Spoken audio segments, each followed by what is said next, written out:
আসসালামু আলাইকুম সবাইকে। তোমরা যে যেখান থেকে ভিডিওটা দেখছো তোমাদের উপর আল্লাহর অশেষ রহমত বর্ষণ হোক এবং আশা করছি তোমরা সবাই ভালো এবং সুস্থ আছো। আমরা গত ভিডিওটিতে অর্থাৎ পর্ব 2 আলোচনা করেছিলাম প্রোটোপ্লাজম নিয়ে। আজকের ভিডিওতে আমরা আলোচনা করব সাইটোপ্লাজম নিয়ে। অবশ্যই আমরা কোন অধ্যায় নিয়ে আলোচনা করছি? আমাদের এসএসসি জীববিজ্ঞান বইয়ের জীব কোষ ও টিস্যু অধ্যায় নিয়ে। ওকে, তো আমরা আজকে সাইটোপ্লাজমে কি নিয়ে আলোচনা করব? সাইটোপ্লাজমের প্রথমত সংজ্ঞা নিয়ে আলোচনা করব, দেন সাইটোপ্লাজমের প্রকারভেদ, তারপর হচ্ছে সাইটোপ্লাজমের মাতৃকা বা ম্যাট্রিক্স, তারপর হচ্ছে সাইটোপ্লাজমিক অর্গানেলস বা সাইটোপ্লাজমীয় অঙ্গাণু এবং ওয়ার্ক অফ সাইটোপ্লাজম অর্থাৎ সাইটোপ্লাজমের কাজ। সো প্রথমে চলে আসি সাইটোপ্লাজম।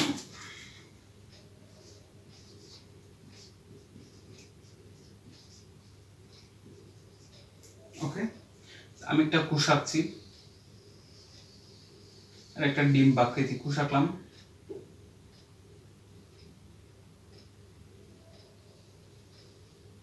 ওকে,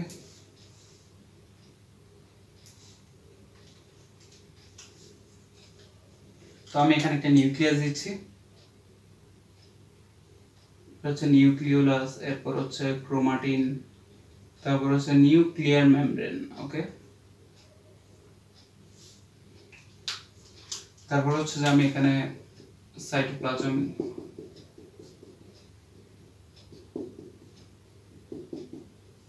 ওকে, প্রথমত সাইটোপ্লাজমের অবস্থান কোথায়? আমরা যদি কোনো কিছু সংজ্ঞা বলতে চাই, যেমন সাইটোপ্লাজমের সংজ্ঞা যদি আমরা বলতে চাই, প্রথমত আমাদের জানতে হবে এর অবস্থানটা কোথায়। অবস্থানটা কোথায় দেখো, আমাদের বই আছে কি, আমরা যদি কোষ থেকে কেন্দ্রিকাটিকে, আমরা জানি নিউক্লিয়াসকে কি বলা হয়, কোষের কেন্দ্র বলা হয়, ওই জন্য বলা হয়। কোষ থেকে যদি কেন্দ্রিকা অর্থাৎ নিউক্লিয়াস থেকে যদি সরিয়ে নিই, তাহলে যে অংশটি থাকে, সাপোজ মনে করো এখানে নিউক্লিয়াস নেই, যে অংশটি আছে সেই অংশটিকে বলা হয় সাইটোপ্লাজম। তো আমরা যদি সংজ্ঞা লিখতে চাই তাহলে আমরা কিভাবে লিখবো দেখো, আমি সংজ্ঞাটা লিখে দিচ্ছি।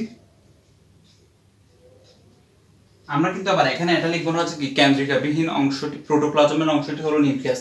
আমরা কেন্দ্রিকা বিহীন লিখবো না, আমরা লিখবো হচ্ছে কি নিউক্লিয়াসের বাইরে অবস্থিত।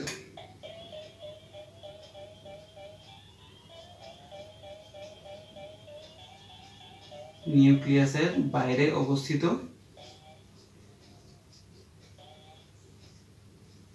নিউক্লিয়াসের বাইরে অবস্থিত। আমরা কিভাবে সংজ্ঞাটা এখান থেকে নিচ্ছি দেখো, প্রথমত হচ্ছে নিউক্লিয়াসের বাইরে অবস্থিত, তারপর হচ্ছে নিউক্লিয়াসের বাইরে কিন্তু এটাও তো অবস্থিত, ঠিক আছে? নিউক্লিয়াসের বাইরে এদিকে এটা অবস্থিত, এটা অবস্থিত, পুরোটা অবস্থিত। তো আমাদের কিন্তু এখানে কিন্তু নির্দিষ্ট করে দিতে হবে কোন অংশটিকে বোঝাচ্ছি। আমি সংজ্ঞার ক্ষেত্রে এখানে আমি নির্দিষ্ট করে দিব, আমি এখানে কোন অংশটিকে সাইটোপ্লাজম বলবো। নিউক্লিয়াসের বাইরে অবস্থিত কোষ ঝিল্লি দিয়ে। সো আমাকে তো কোষ ঝিল্লিটা অবশ্যই সংজ্ঞার মধ্যে লিখতে হবে। দেখো, নিউক্লিয়াসের বাইরে অবস্থিত, তারপর হচ্ছে কোষ ঝিল্লি দ্বারা,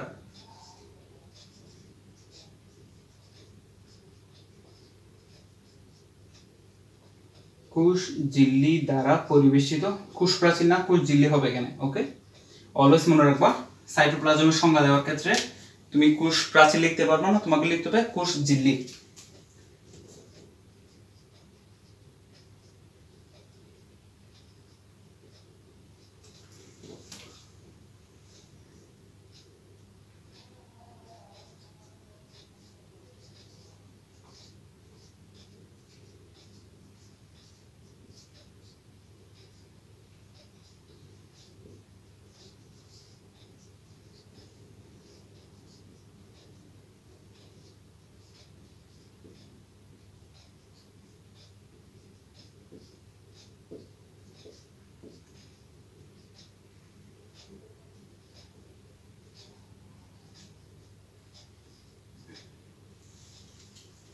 তাহলে দেখো কি লিখছি আমি, প্রথমত লিখছি নিউক্লিয়াসের বাইরে অবস্থিত।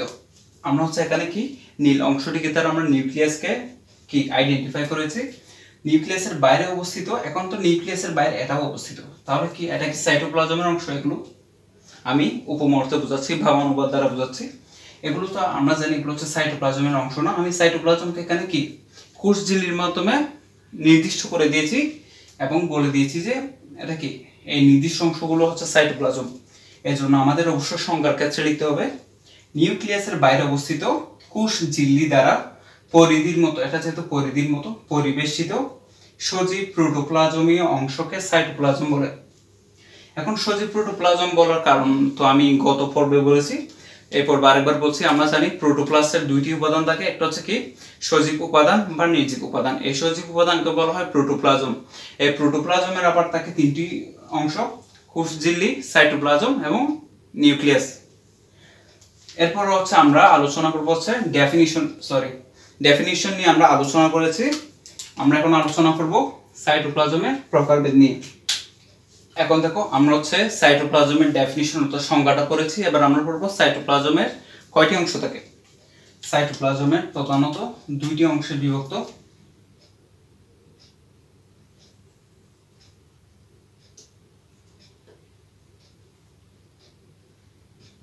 সাইটোপ্লাজম দুই অংশে বিভক্ত, কি কি দেখো, একটা হচ্ছে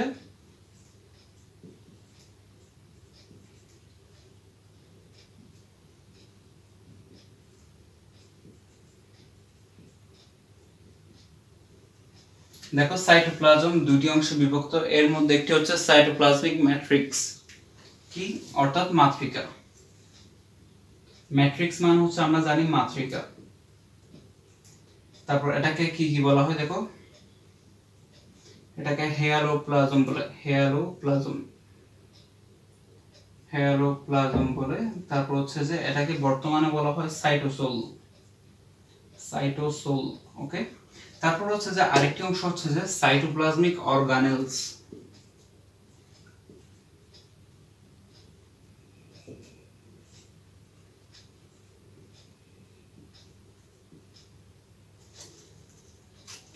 তাহলে আমরা সাইটোপ্লাজমকে বিভক্ত করে কি কি অংশ পেলাম দেখো। প্রথমত পেয়েছি সাইটোপ্লাজমিক ম্যাট্রিক্স অর্থাৎ মাতৃকা। এরপর আছে হেয়ালোপ্লাজম বলে এটাকে। তারপর হচ্ছে সাইটোসোলও বলে। তারপর এর কি আছে দেখো, সাইটোপ্লাজমিক অর্গানেলস অর্থাৎ সাইটোপ্লাজমীয় অঙ্গাণু। দেখো আমরা হচ্ছে এখন আলোচনা করব কি নিয়ে, সাইটোপ্লাজমিক ম্যাট্রিক্স বা সাইটোপ্লাজমীয় মাতৃকা নিয়ে। সাইটোপ্লাজমিক ম্যাট্রিক্স কাকে বলে দেখো, সাইটোপ্লাজমের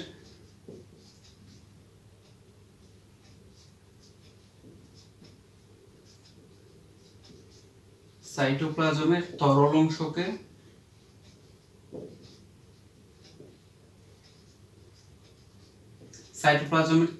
অংশকে কি বলে, মাতৃকা বলে। ওকে, মাতৃকা। সাপোজ আমরা হচ্ছে এখানে একটা কোষ আঁকবো, সরি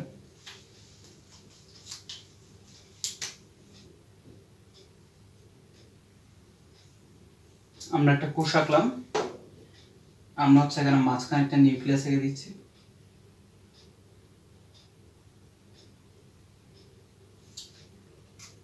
তারপর হচ্ছে এখানে এগুলো হচ্ছে কি সাইটোপ্লাজম। ওকে, সাইটোপ্লাজমের তরল অংশকে কি বলে, মাতৃকা বলে। ওকে, দেন আমরা আসি 2 নম্বরে। সাইটোপ্লাজমে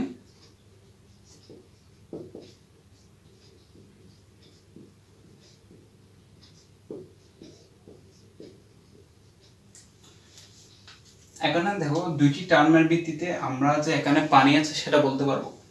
কিভাবে দেখো, আমরা যেহেতু বলেছি সাইটোপ্লাজমের তরল অংশ মানে এখানে পানি থাকবে।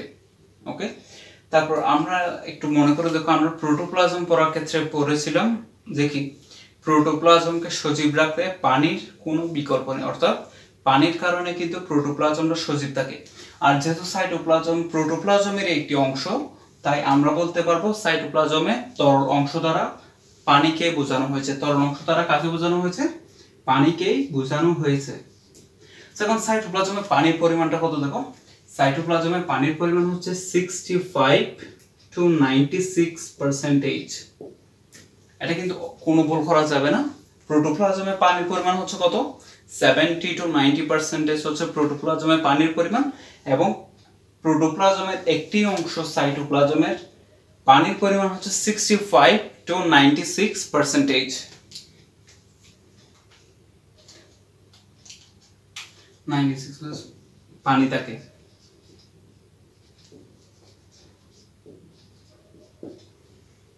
এখন কথা হচ্ছে যে সাইটোপ্লাজমে কি শুধু পানিই থাকে, অন্য কোনো উপাদান থাকে না? অবশ্যই থাকে। কি কি থাকে দেখো, এই সাইটোপ্লাজমে দেখো আমি লিখি,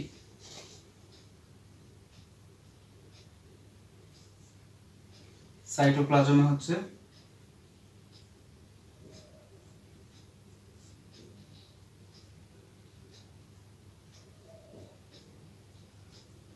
সাইটোপ্লাজমে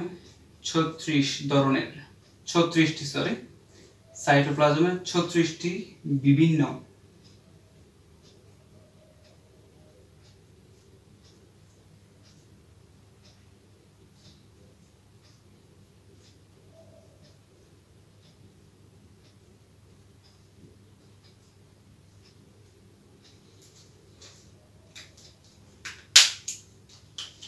কি কি লিখেছি দেখো। প্রথমত হচ্ছে সাইটোপ্লাজমের তরল অংশকে মাতৃকা বলে, তারপর হচ্ছে সাইটোপ্লাজমে 65 to 96% পানি থাকে, তারপর হচ্ছে যে সাইটোপ্লাজমে 36টি বিভিন্ন জৈব অর্থাৎ অর্গানিক ও অজৈব অর্থাৎ অ্যান্ড ইনঅর্গানিক সাবস্টেন্স থাকে। তো আমরা বলেছি কি এখানে পানি থাকে না, পানির সাথে সাথে কি থাকে, বিভিন্ন জৈব ও অজৈব পদার্থ থাকে। আমি এটা একটু মুছে দিচ্ছি।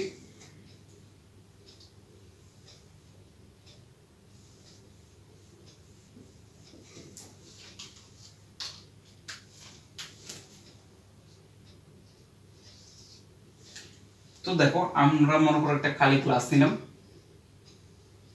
এটা একটা মনে করো গ্লাস,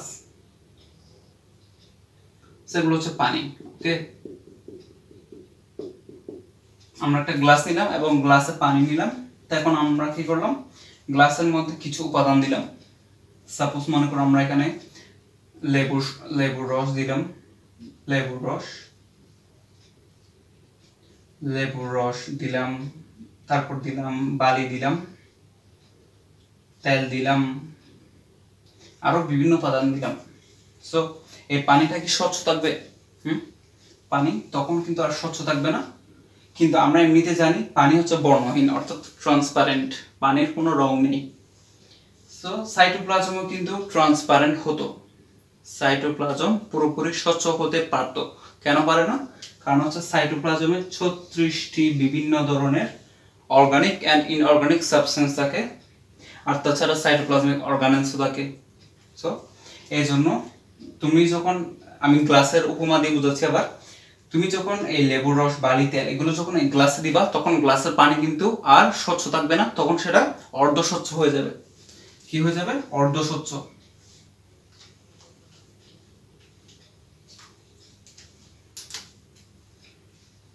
কি বললাম? অর্ধস্বচ্ছ হয়ে যাবে। গ্লাসের পানিগুলো তখন অর্ধস্বচ্ছ হয়ে যাবে। তখন হচ্ছে যে এটা কিন্তু পুরোপুরি তরল থাকবে না। কেন বলি? সাইটোপ্লাজমে 36টি বিভিন্ন ধরনের জৈব ও অজৈব পদার্থ থাকে। এই জৈব এবং অজৈব পদার্থগুলো কিন্তু সবগুলো লিকুইড না। এখন হচ্ছে তোমার কি গ্যাসিয়াস সাবস্টেন্স আছে, তারপর সলিড সাবস্টেন্স আছে। সো যেহেতু সলিড সাবস্টেন্স আছে এবং আমরা জানি অঙ্গাণুগুলো কিন্তু কি অনেকটা সলিড সাবস্টেন্সই। সো এই জন্য আমরা এটাকে সাইটোপ্লাজমকে পুরোপুরি তরল বলতে পারবো না, কারণ এখানে পানি ছাড়াও বিভিন্ন রকমের কি কঠিন পদার্থ আছে। এই জন্য আমরা এটাকে কি বলবো? অর্ধতরল।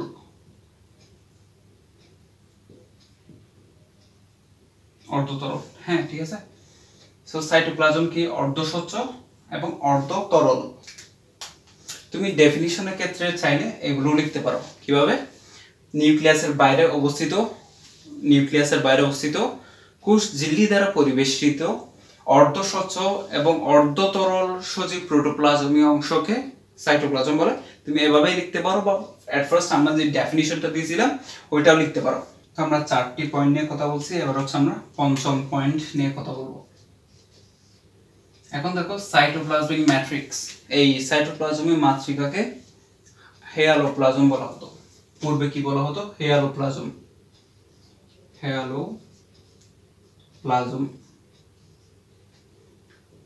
সাইটোপ্লাজমিক অর্থাৎ মাতৃকাকে, আগে সাইটোপ্লাজমের মাতৃকাকে হেয়ালোপ্লাজম বলা হতো। কি বলা হতো? হেয়ালোপ্লাজম। ওকে, কেন বলা হতো বলি, কারণ এই হেয়ালো অর্থ হচ্ছে ট্রান্সপারেন্ট।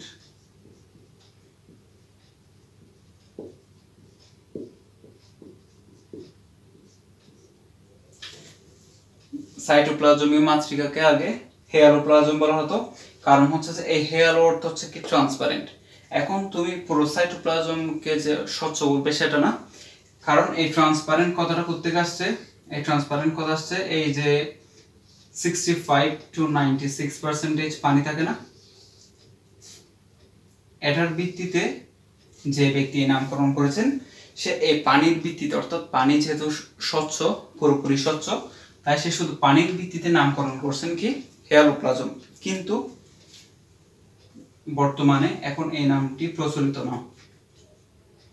দেখো বিজ্ঞানী এইচ লার্ডি, বিজ্ঞানী এইচ লার্ডি, বাই দ্য ওয়ে এটা কিন্তু লেডি না, দ্যাটস লার্ডি, ওকে।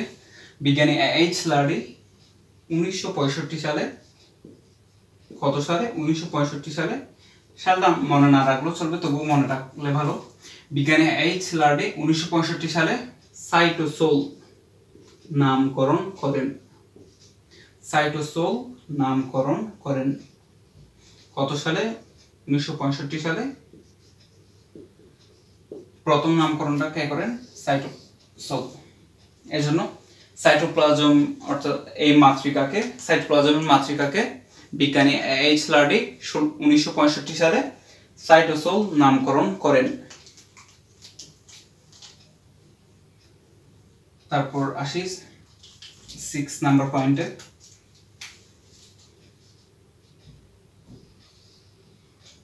এটি হচ্ছে যে সাইটোপ্লাজমের একটি বৈশিষ্ট্য হচ্ছে যে, সাইটোপ্লাজমিক মাতৃকার একটি বৈশিষ্ট্য হচ্ছে যে এটি কলয়েডাল ধর্মী। এটি কলয়েডাল ধর্মী। এই একই বৈশিষ্ট্য আমরা কোথায় পড়ছিলাম জানো? আমরা প্রোটোপ্লাজম পড়ার ক্ষেত্রেও কিন্তু এই কলয়েডাল ধর্মীটা পড়ছিলাম। তো কলয়েডাল ধর্মীর ক্ষেত্রে আমরা একটু দ্রাবক দ্রবণের দিকে চলে যাব। দেখো দ্রব যোগ দ্রাবক সমান দ্রবণ। তো সম্পৃক্ত দ্রবণ আবার অসম্পৃক্ত দ্রবণও আছে। সম্পৃক্ত দ্রবণ কোনটা? যে দ্রবণে দ্রব ও দ্রব হচ্ছে সম্পূর্ণরূপে দ্রাবকের সাথে মিশে যায় এবং আমরা বাহ্যিকভাবে সেটাকে আলাদা করতে পারি না। যেমন দেখো সাপোজ এটা একটা গ্লাস, আমি আবার গ্লাসের উদাহরণটাই দিচ্ছি। তো এখানে পানি আছে, তুমি কি করলা? এখানে চিনি দিলা। সো তুমি কিন্তু আপাত দৃষ্টিতে তুমি পানি আর চিনিকে আলাদা করতে পারবে না। কিন্তু তুমি যদি এখানে চিনির পরিবর্তে যদি তুমি বালি দাও, তুমি এখানে দিলা বালি, ওকে, তুমি কি করছো? চিনির পরিবর্তে বালি দিছো। বালিগুলো হচ্ছে এখানে নিচে তলানি আকারে জমা থাকবে। সো তুমি কিন্তু ইজিলি বাহ্যিকভাবে কি আইডেন্টিফাই করতে পারবা যে এখানে কোনটা বালি আর কোনটা পানি, ওকে। তো চিনি এবং পানি দ্রবণটা সম্পৃক্ত দ্রবণ, কারণ এখানে দ্রব সম্পূর্ণরূপে পানির সাথে মিশে গিয়েছে, অর্থাৎ দ্রাবকের সাথে মিশে গিয়েছে। কিন্তু আমরা যদি বালি আর পানি দ্রবণটা দেখি, তখন হচ্ছে যে বালি সম্পূর্ণরূপে পানির সাথে কিন্তু মিশে যায় না, বালি কি তলানি হিসেবে জমাচ্ছে। তো কলয়েডাল ধর্মী হচ্ছে যে এমন একটি অবস্থা যেখানে দ্রবণটা পুরোপুরি সম্পৃক্ত না, আবার অসম্পৃক্ত না। কেন বলা হয়? দেখো এখানে সাইটোপ্লাজমে বিভিন্ন জৈব ও অজৈব পদার্থ আছে। সাইটোপ্লাজমে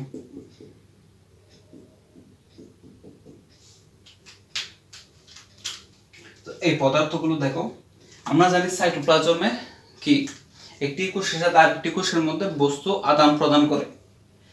কলয়েডাল ধর্মী পদার্থ কেন বলা হয়? কারণ হচ্ছে এটা পুরোপুরি সম্পৃক্ত না, আবার পুরোপুরি অসম্পৃক্ত না। যেমন সাইটোপ্লাজমে এমন কিছু উপাদান আছে, সাইটোপ্লাজমে আমরা জানি খনিজ লবণ থাকে। কি কি দেখো? যেমন সোডিয়াম ক্লোরাইড, তারপর মনে করো ম্যাগনেসিয়াম ক্লোরাইড, এই টাইপের। যেমন মনে করো এখানে লবণ আছে, এবং এই লবণটা হচ্ছে কি খনিজ লবণ মনে করো। এই খনিজ লবণটা হচ্ছে যে লবণ কিন্তু আমরা জানি পানির সাথে পুরোপুরি মিশে, এই জন্য লবণের দ্রবণটা হচ্ছে সম্পৃক্ত দ্রবণ, ওকে। ওয়াটার সলিউবল সাবস্টেন্স, এটা হচ্ছে কি পানিতে দ্রবণীয় উপাদান। আবার কতগুলো আছে হচ্ছে lipid soluble substance, lipid soluble substance.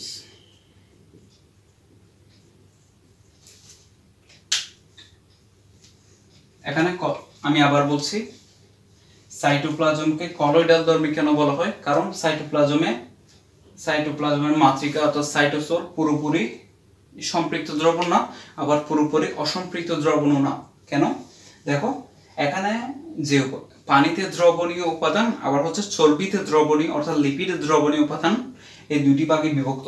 এই জৈব সাইটোপ্লাজমের যত জৈব এবং অজৈব পদার্থ আছে সবগুলো হচ্ছে যে একটা হচ্ছে কি ওয়াটার সলিউবল আর একটা হচ্ছে লিপিড সলিউবল। সো লিপিড সলিউবলের ক্ষেত্রে দেখা যায় এই লিপিডগুলো লিপিড সলিউবল হলে তখন সে হচ্ছে প্লাজমা মেমব্রেনের মাধ্যমে এক কোষ থেকে আরেক কোষে ট্রান্সফার হয়ে যায়।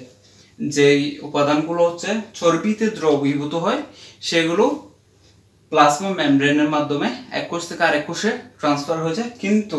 কিন্তু যে উপাদানগুলো পানিতে দ্রবণীয় সেগুলো হচ্ছে যে আমরা জানি প্লাজমা মেমব্রেনের ক্ষেত্রে আমরা পড়েছিলাম এখানে ফসফোলিপিড বাইলেয়ার থাকে। ওকে, তো ফসফোলিপিডের ফসফেট হেড নামে যে অংশটি থাকে, ফসফেট হেডটা দেখো কেমন। ওকে, এই অংশটিকে এই মাথার মতো অংশটাকে বলা হয় ফসফেট হেড।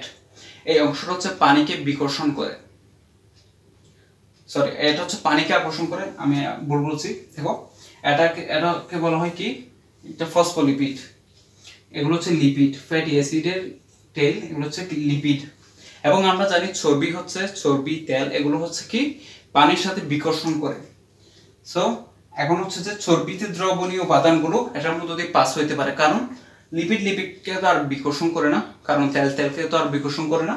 সো দেখা যায় এই কি প্লাজমা মেমব্রেনের মাধ্যমে যেই উপাদানগুলো চর্বিতে দ্রবীভূত হয় সেই উপাদানগুলো খুব সুন্দরভাবে বের হয়ে যায়। কিন্তু এখানে সমস্যা করে কোথায়, যখন পানিতে দ্রবণীয় উপাদানগুলো যখন প্লাজমা মেমব্রেনের মাধ্যমে বের হতে যায় তখন সে বিকর্ষণ করে ঠেলে একদম ভিতরে পাঠায় দেয়, অর্থাৎ সে কিন্তু বের হইতে দিবে না।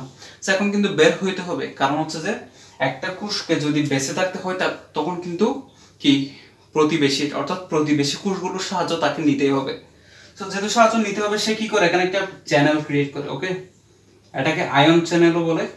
এটার মাধ্যমে বিভিন্ন আয়ন পাস হয়। যেমন সোডিয়াম ক্লোরাইডকে কিন্তু সে যাইতে দিবে না, কারণ সোডিয়াম ক্লোরাইড কোথায় দ্রবীভূত থাকে, সোডিয়াম ক্লোরাইড দ্রবীভূত থাকে পানিতে। আর পানিকে কে বিকর্ষণ করে, চর্বি যেহেতু পানিকে বিকর্ষণ করে এই জন্য কি করে এই আয়নগুলো একটা চ্যানেলের মাধ্যমে চলে যায়, অন্য কোষে চলে যায়, সে কিন্তু এদিকে সরাসরিভাবে ট্রান্সফার হয় না। সো কলয়েডাল ধর্মীটা বুঝানো, এবার আরেকটি বুঝাবো।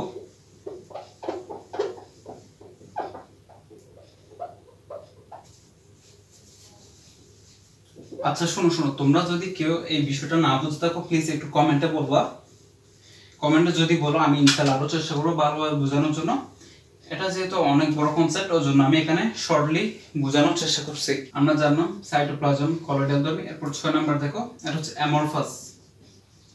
সাইটোপ্লাজমকে অ্যামরফাস বলা হয়।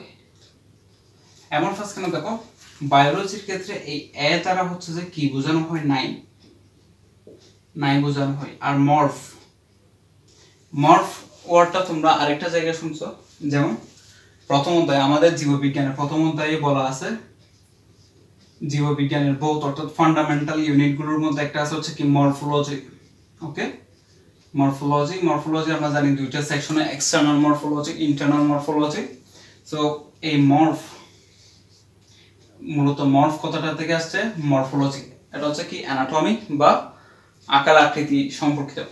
দ্যাট মিন্স এখানে আমরা এটা দ্বারা বুঝবো কি আকার। অ্যামরফাসের এ হচ্ছে নাই, আর মর্ফ মানে কি আকার।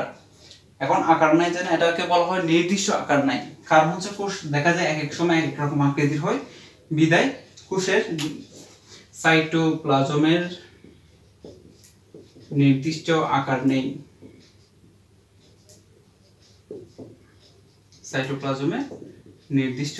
এটা সাইটোপ্লাজমের বৈশিষ্ট্য লেখার ক্ষেত্রে লিখবা সাইটোপ্লাজমের নির্দিষ্ট আকার নেই।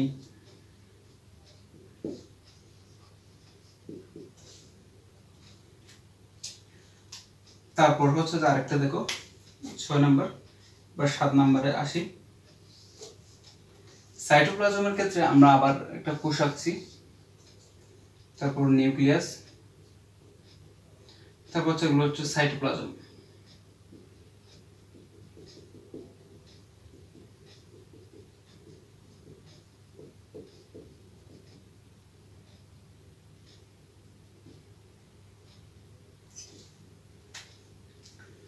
এখন দেখো এই সাইটোপ্লাজমের মাতৃকার মধ্যে দুইটি অংশ থাকে। কি কি অংশ থাকে? একটা হচ্ছে একটোপ্লাজম,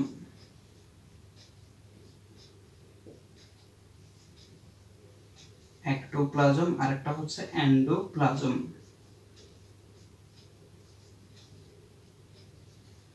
এখন কেন এরকম তাকে বলি, এই যে এখানে এটা হচ্ছে কি কোষ ঝিল্লি, তো এখানে দেখো খুব ঘন হয়ে আছে এখানে। এখন এরকম ঘন হওয়ার কারণটা কি?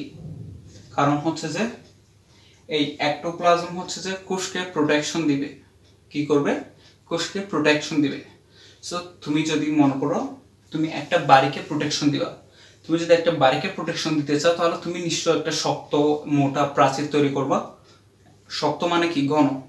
যেহেতু আমরা জানি ইটের ঘনত্ব অনেক বেশি, পুরুত্ব অনেক বেশি, তো তুমি একটা কি অনেক ঘন শক্ত মোটা প্রাচীর দিবা তুমি তোমার বাড়িকে কি সেফটি দেওয়ার জন্য, প্রোটেকশন দেওয়ার জন্য। একই ক্ষেত্রে কোষের ক্ষেত্রে কিন্তু এরকম আছে। তো সাইটোপ্লাজমে দেখো এই একটোপ্লাজম অংশটা হচ্ছে অধিক ঘন, একটোপ্লাজম হচ্ছে অধিক ঘন। এইচএসসি বোটানি বইয়ের ফার্স্ট চ্যাপ্টারে এটাকে বলা হয়, সরি ফার্স্ট চ্যাপ্টারে দেওয়া আছে, এই অংশটির নাম হচ্ছে প্লাজমা জেল। এটাকে প্লাজমা জেল বলে। এটা হচ্ছে খুবই ঘন, যেহেতু বললাম প্রোটেকশন দেয়, প্রোটেকশন দেওয়ার ক্ষেত্রে যেহেতু ঘন হওয়ার দরকার ওই জন্য সে অধিক ঘন, এবং এটাকে কি বলে? Plasma jail.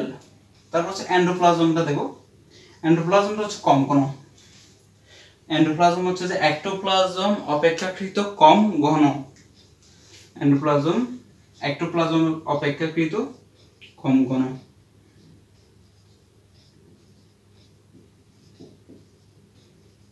অপেক্ষাকৃত কম ঘন। তারপর হচ্ছে যে আরেকটি দেখো, আমরা টোটাল এখন 7টি জানলাম, আবার এখন হচ্ছে 8 নং। 8 নং জানলাম। 8 নং কি? সাইটোপ্লাজমের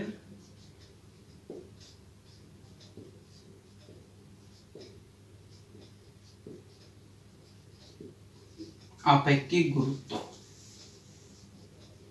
রিলেটিভ থিকনেস, আপেক্ষিক গুরুত্ব পানির চেয়ে বেশি।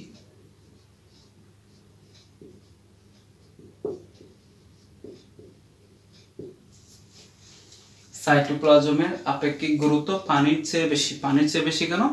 কারণ হচ্ছে যেখানে পানি, সাইটোপ্লাজমের মাতৃকায় পানি ছাড়াও 36টি জৈব ও অজৈব উপাদান থাকে। তারপর হচ্ছে সাইটোপ্লাজমিক অর্গানেলস থাকে বিদায় এটার আপেক্ষিক গুরুত্ব অর্থাৎ ঘনত্ব বলা যায় এটাকে, ঘনত্ব হচ্ছে পানির চেয়ে বেশি। সাপোজ আমি আরেকটা উদাহরণের সাহায্যে বুঝিয়ে দিচ্ছি। এটি আবার একটা গ্লাস নিলাম আমরা। সো গ্লাসের মধ্যে মনে করে এগুলো সাইটোপ্লাজম, পানি নিলাম। তো আমরা যখন এখানে একটু মধু দিব, সাপোজ মধু হচ্ছে কি পানি অপেক্ষা ঘন, পানি অপেক্ষা একটু বেশি ঘন, তো আমরা এখানে মধু দিলাম, তখন হচ্ছে এটাও কিন্তু পানির চেয়ে বেশি ঘন হয়ে যাবে। সো তুমি এখানে মধুটাকে, এখানে যে মধুর কথা বলছি এই মধুটাকে তুমি জৈব অজৈব পদার্থের সাথে তুলনা করো, আর এই পানিটাকে তুমি সাইটোপ্লাজমের পানির সাথে তুলনা করো, তাহলে ইজিলি বুঝতে পারবা যে কি সাইটোপ্লাজমের আপেক্ষিক গুরুত্ব পানির চেয়ে বেশি। আবার আমরা আরেকটা হিন্টস দিছিলাম তুমি এই বিষয়টা বুঝতে পারার জন্য, কি সাইটোপ্লাজম হচ্ছে অর্ধস্বচ্ছ, অর্থাৎ পুরোপুরি ট্রান্সপারেন্ট না। সাইটোপ্লাজম অর্ধস্বচ্ছ এবং সাইটোপ্লাজম অর্ধতরল। এই দুটি অংশ থেকেও কিন্তু তোমরা বুঝতে পারো যে সাইটোপ্লাজমের আপেক্ষিক গুরুত্ব পানির চেয়ে বেশি। হ্যাঁ, আরেকটি দ্বারা বোঝানো যায়, সেটা কি 65। সাইটোপ্লাজমে যদি 100% পানি থাকতো তখন আমরা সেটাকে ট্রান্সপারেন্ট বলতে পারতাম, যেহেতু 100% পানি নেই সেই ক্ষেত্রে আমরা বলতে পারি এটার আপেক্ষিক গুরুত্ব পানির চেয়ে বেশি। সো আমরা সাইটোপ্লাজমিক ম্যাট্রিক্স নিয়ে পড়া শেষ করলাম, এবার আমরা পড়ব সাইটোপ্লাজমিক অর্গানেলস নিয়ে।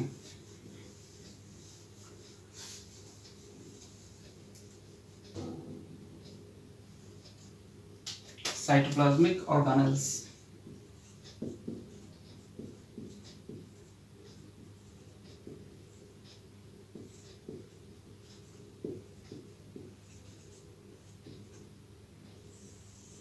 এখন সাইটোপ্লাজমে কি কি অঙ্গকে আমি নাম দিলাম রাইবোজোমের, রাইবোজোম। তারপর থাকে কি এন্ডোপ্লাজমিক রেটিকুলাম, এন্ডোপ্লাজমিক রেটিকুলাম।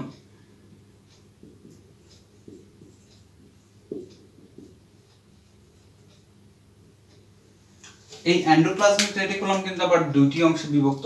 কি কি দেখো, একটা হচ্ছে প্লেন অর্থাৎ মসৃণ, আরেকটা হচ্ছে রাফ অর্থাৎ অমসৃণ। এন্ডোপ্লাজমিক রেটিকুলাম কয় ধরনের হয়? দুই ধরনের, একটা হচ্ছে কি মসৃণ, আরেকটি হচ্ছে অমসৃণ। এখন অমসৃণ কেন? মাঝে মাঝে দেখবা এন্ডোপ্লাজমিক রেটিকুলামের সাথে রাইবোজোম লেগে থাকে। রাইবোজোম যখন লেগে থাকে তখন সেটা মসৃণ থাকে না, তখন সেটা অমসৃণ হয়ে যায়। এবার আসি 3 নঙে,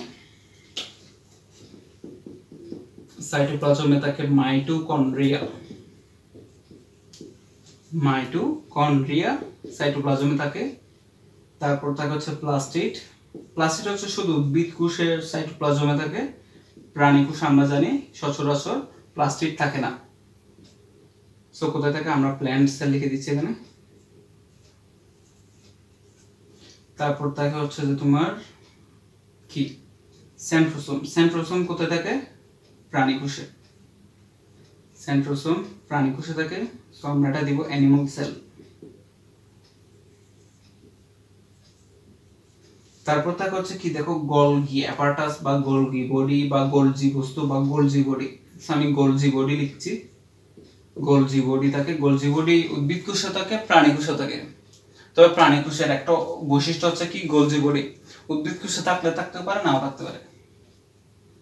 তারপর হচ্ছে 7 নম্বরে দেখো, 7 নম্বর কি থাকে? ভ্যাকিউল অর্থাৎ কোষ গহ্বর। এটাকে শুধু ভ্যাকিউলও বলে, আবার দেখা যায় সেলফ ভ্যাকিউলও বলে। এই সেলফ ভ্যাকিউল হচ্ছে বড় কোষ গহ্বর হচ্ছে উদ্ভিদ কোষের বৈশিষ্ট্য। প্রাণী কোষের কোষ গহ্বর থাকতেও পারে, নাও থাকতে পারে। যদি থাকে তাহলে সেটা ছোট হয়। সো আমরা এখানে প্রধানত এটা প্ল্যান্ট সেলেরই লিখে দিচ্ছি, পিসি অর্থাৎ প্ল্যান্ট সেল। তারপর হচ্ছে 8 নাম্বার। 8 নাম্বারে থাকে কি লাইসোজোম। ওকে, লাইসোজোম। আমরা কিন্তু এখানে প্রত্যেকটি অঙ্গাণু নিয়ে কিন্তু আলোচনা করব।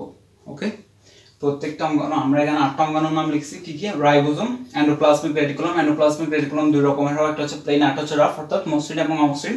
তারপর হচ্ছে মাইটোকন্ড্রিয়া, প্লাস্টিড। প্লাস্টিড হচ্ছে উদ্ভিদ কোষের বৈশিষ্ট্য। সেন্ট্রোসোম হচ্ছে প্রাণী কোষের বৈশিষ্ট্য। তারপর হচ্ছে গলগি বডি বা গলজি বস্তু বা গলগি অ্যাপারাটাস বা লাইপোকন্ড্রিয়া বলে এটাকে। তারপর হচ্ছে ভ্যাকিউল। ভ্যাকিউল হচ্ছে কি উদ্ভিদ কোষের বৈশিষ্ট্য, বড় ধরনের। আমরা জানি উদ্ভিদ কোষে একটা বড় ধরনের কোষ গহ্বর থাকে। সো এই জন্য এটাকে বলা হয় এর উদ্ভিদ কোষের বৈশিষ্ট্য। প্রাণী কোষে কোষ গহ্বর থাকে, আবার থাকেও না। এই জন্য প্রাণী কোষে যদি কোষ গহ্বর থাকে তখন সেটা থাকে ছোট। আর থাকে হচ্ছে কি লাইসোজোম। তো সাইটোপ্লাজমিক অর্গানেলস আমাদের পড়া শেষ। আমরা হচ্ছে এখন পড়বো হচ্ছে কি, আমরা হচ্ছে এবার কথা বলবো সাইটোপ্লাজমের কাজ নিয়ে। ওকে, সো লিখছি সাইটোপ্লাজমের কাজ। সাইটোপ্লাজমের কাজ।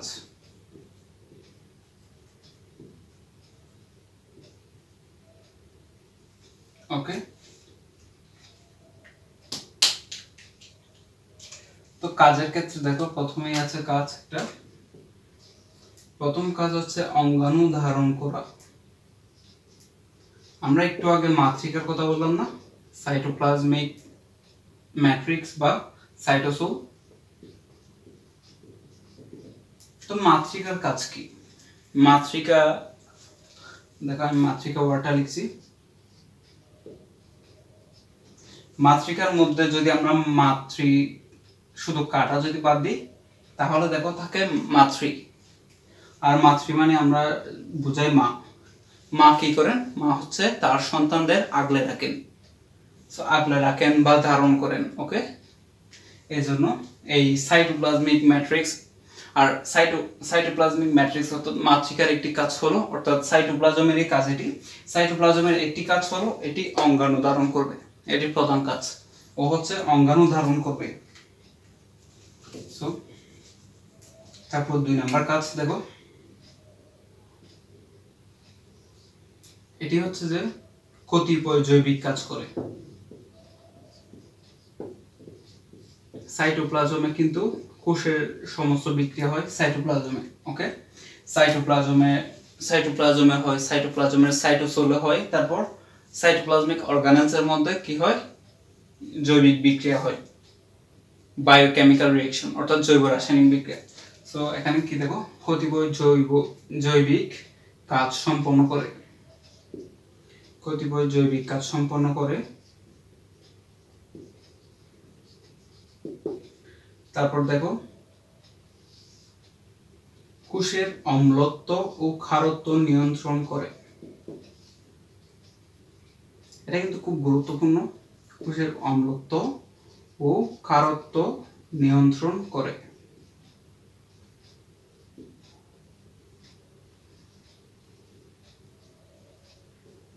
বা এটাকে বলা হয় বাফার।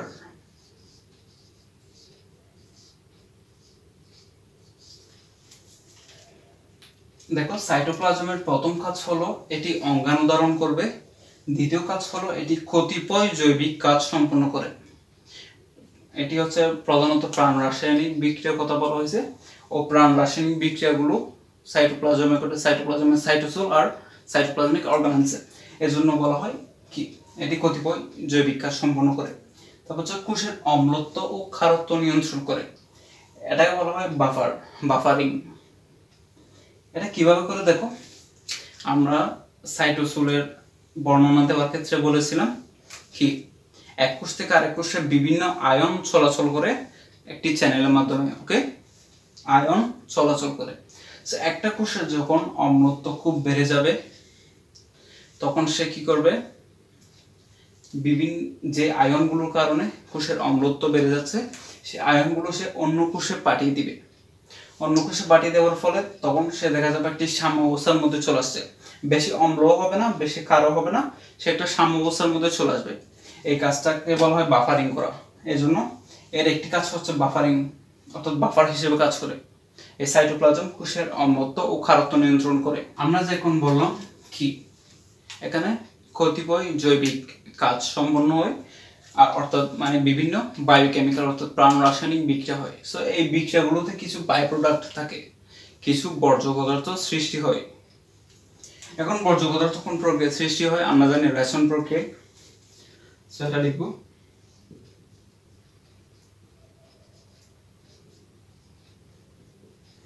রেচন প্রক্রিয়ায় সৃষ্ট বর্জ্য পদার্থ।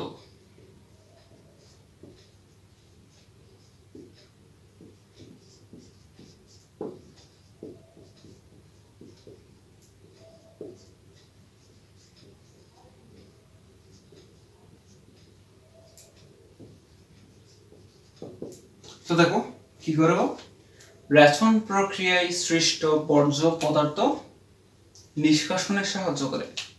উদ্ভিদ কোষের ক্ষেত্রে দেখা যায় বর্জ্য পদার্থগুলো কোষ গহ্বরে জমা থাকে, কিন্তু প্রাণী কোষের ক্ষেত্রে দেখা যায় প্রাণী কোষ হচ্ছে বর্জ্য পদার্থগুলো হচ্ছে কোষের বাইরে পাঠিয়ে দেয় রক্তের মাধ্যমে, এবং রক্তের মাধ্যমে সেগুলো আমাদের কিডনিতে এসে পৌঁছায়, এবং কিডনি চাকনির মতো কাজ করে, এবং ছেঁকে এই বর্জ্য পদার্থগুলো ছেঁকে সে মূত্রের মাধ্যমে দেহের বাইরে নির্গমন করে।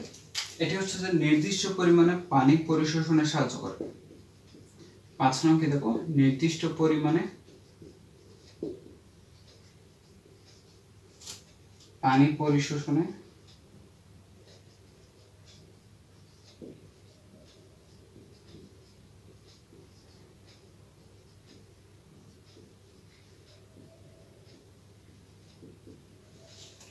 এই সাইটোপ্লাজম হচ্ছে নির্দিষ্ট পরিমাণে পানি পরিশোষণে সাহায্য করে। কেমন দেখো, এটা একটা কোষ মনে করো, আর এটা হচ্ছে সাইটোপ্লাজম। আর সাইটোপ্লাজম কিসের অংশ? সাইটোপ্লাজম হচ্ছে যে প্রোটোপ্লাজমের অংশ। আর আমরা জানি প্রোটোপ্লাজমকে সজীব রাখতে হলে পানির গুরুত্ব অনস্বীকার্য। সো পানি ছাড়া কিন্তু প্রোটোপ্লাজম বাঁচতে পারবে না। আর প্রোটোপ্লাজম বেঁচে থাকতে না পারা মানে আলটিমেটলি সাইটোপ্লাজমই বেঁচে না থাকে। সো সাইটোপ্লাজমের বেঁচে থাকতে হলে সে পানি দরকার। সে কি করে? অন্য কোষ থেকে সে পানি আদান প্রদান করে। অন্য কোষে মনে করো পানি বেশি হয়ে গেছে, ওখান থেকে সে নিয়ে আসবে, আবার ওর থেকে বেশি হলে ও দিয়ে আসবে, অর্থাৎ ও ট্রান্সফার করবে প্লাজমা মেমব্রেনের মাধ্যমে। ও ট্রান্সফার করবে পানি, ও পানি পরিশোষণ করে নির্দিষ্ট পরিমাণে। কারণ হচ্ছে যে কারণ বেশি পরিমাণ পানি পরিশোষণ করবে তখন তার কাজগুলো বাধাপ্রাপ্ত হবে, ওই জন্য সে নির্দিষ্ট পরিমাণে পানি পরিশোষণ করে।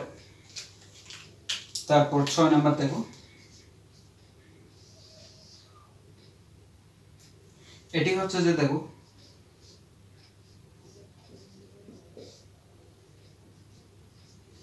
এটি পরিবেশের উত্তেজনায় সাড়া দেয়। পরিবেশের উত্তেজনায় সাড়া দেয়।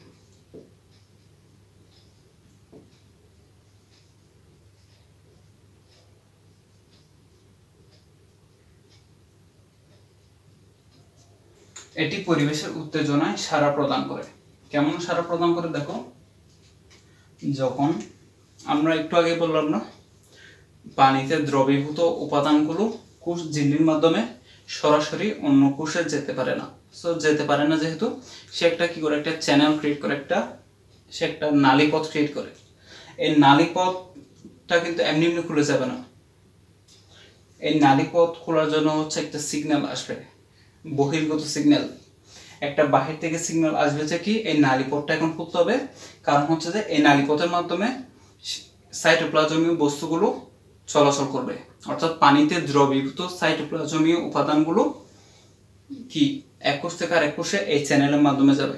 এই চ্যানেলটা খোলার জন্য একটা সিগন্যাল আসবে, এই সিগন্যালের প্রতি হচ্ছে এই সাইটোপ্লাজম সাড়া প্রদান করে। মনে করো একটা বাসার মালিক হচ্ছে যে তার সিকিউরিটি গার্ডকে বলো তুমি দরজা খুলে দাও, আমার গেস্ট আসবে। সো সিকিউরিটি গার্ড সাথে সাথে কিন্তু এই কথাটায় সাড়া প্রদান করে সে দরজাটা খুলে দিছে। বিষয়টা হচ্ছে সেরকমই। তারপর হচ্ছে 7 নাম্বার কাজ দেখো,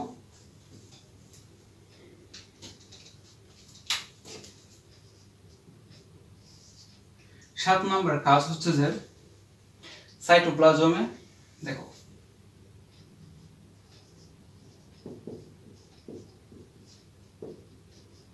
সাইটোপ্লাজমীয় অঙ্গাণুগুলো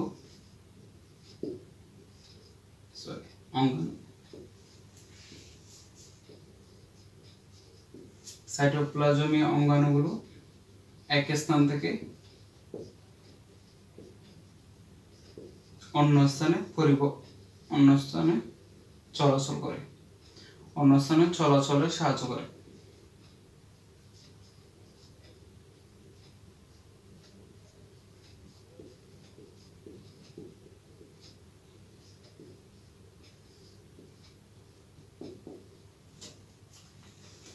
জীববিজ্ঞানের ক্ষেত্রে তোমরা যেখানে এই সিস ওয়ার্ডটা দেখবা বুঝবা এটা একটা প্রসেসকে বোঝানো হচ্ছে, অর্থাৎ প্রক্রিয়াকে। এটা কি প্রক্রিয়া? সাইক্লোসিস মানে হচ্ছে আবর্তন প্রক্রিয়া। মনে করো এটা হচ্ছে কোষ, আর এগুলো হচ্ছে সাইটোপ্লাজম। মনে করো আমরা এখানে একটা মাইটোকন্ড্রিয়া রাখলাম, তারপর হচ্ছে যে এখানে মনে করো সেন্ট্রোজোম, তারপর এখানে এন্ডোপ্লাজমিক রেটিকুলাম আছে। এগুলো দেখা যাচ্ছে মুভমেন্ট করে, আবর্তন করে এক স্থান থেকে। যেহেতু পানি চলাচল করছে সাইটোপ্লাজমে, পানি চলাচল করছে, পানির সাথে সাথে এগুলো চলাচল করতেছে, অর্থাৎ এগুলো চলাচল করার মাধ্যমে এক স্থান থেকে কিন্তু আরেক স্থানে মুভ করতেছে। তো এই মুভ করাটাকে বলা হয় আবর্তন প্রক্রিয়া, ইংরেজিতে এটাকে বলা হয় সাইক্লোসিস। তো এই জন্য সাইটোপ্লাজমে আরেকটি কাজ হচ্ছে যে সাইটোপ্লাজমীয় অঙ্গাণুগুলো এক স্থান থেকে অন্য স্থানে চলাচলে সাহায্য করে। তো এতটুকু পর্যন্ত হচ্ছে আমরা সাইটোপ্লাজম নিয়ে আলোচনা করেছি। তারপর হচ্ছে এখন তোমাদের অনেকের মনে প্রশ্ন আসতে পারে আমি এসএসসির ক্ষেত্রে কেন আমি এত বিস্তারিত আলোচনা করছি। আমার মনে হয় এইগুলো হচ্ছে বেসিক লেভেলের। আমরা যদি বেসিক লেভেলে যদি ভালোভাবে জ্ঞান অর্জন করতে পারি তাহলে আমরা হায়ার লেভেলে গিয়ে খুব ভালোভাবে পড়াগুলো বুঝতে পারবো এবং আয়ত্ত করতে পারবো। এই জন্য আমি এগুলো একটু বিস্তারিত পড়াই এবং একটু বেসিক থেকে পড়ানোর চেষ্টা করি। তো এগুলো যদি সাপোজ তোমরা যদি কোর্স নিয়ে যদি একটু বেসিক লেভেল থেকে যদি তোমাদের জানা থাকে তাহলে হায়ার লেভেলে তোমাদের জন্য বায়োলজি পড়াটা খুব ইজি হয়ে যাবে এবং আলটিমেটলি বায়োলজি হচ্ছে কিন্তু ইজি আছে। বায়োলজি কিন্তু কোনো মুখস্থ বিদ্যা না, শুধু তোতা পাখির মতো শুধু খেয়ে দিয়ে বসে থাকে না। বায়োলজি হচ্ছে কিন্তু কি বোঝার বিষয়। বায়োলজি হচ্ছে আমাদের বুঝে বুঝে পড়তে হবে, মজা নিয়ে পড়তে হবে। বায়োলজি দূর ফালতু বা বোরিং সাবজেক্ট বলা যাবে না, বায়োলজি হচ্ছে সবচেয়ে মজার সাবজেক্ট। সো আজ এইটুকুই, ইনশাল্লাহ পরবর্তী দেখা হবে। আসসালামু আলাইকুম।